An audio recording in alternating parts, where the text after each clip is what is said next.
Monte Moria.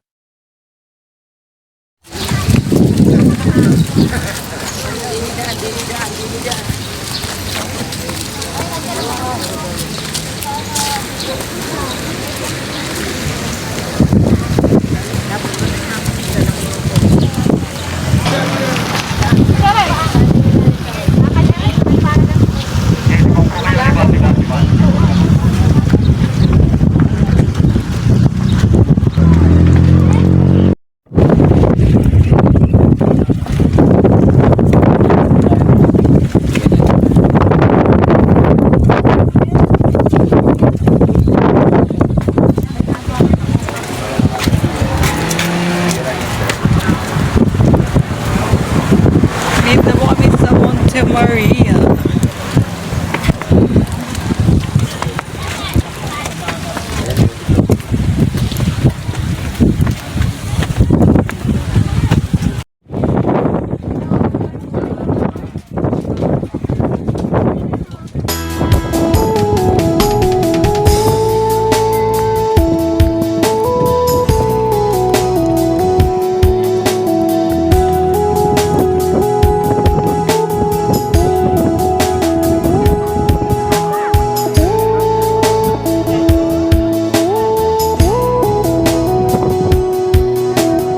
Hello mga guys, ito po ay birthday po ng aking binan. Kaya naisipan po ng inay na pumunta po kami din sa Monte Maria. Ayan siya guys, napakataas po niyan ng Monte Maria. Pag nakita nyo po talaga sa personal, tingnan nyo naman guys, napakaganda at napakaliwalas po ng panahon dito. Napakaganda po ng kaso nga na po, sobrang hangin na po dito. At ayan po ang aking binan.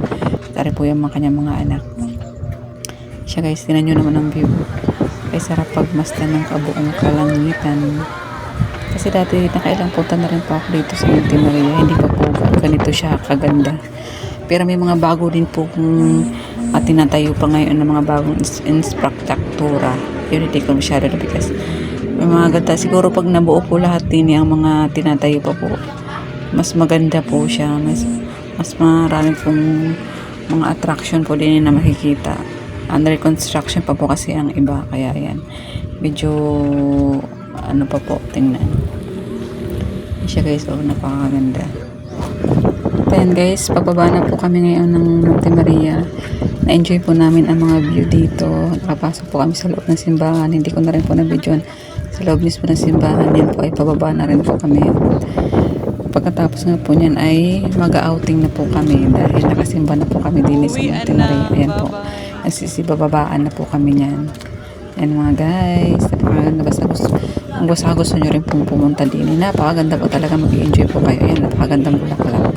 So guys, may mga bagong instruktura pa na ginagawa katulad niyan. Siguro pag nabuo yan, napakaganda siguro yung ano na yan, pag nabuo siya. Thank you for watching guys. Bye-bye.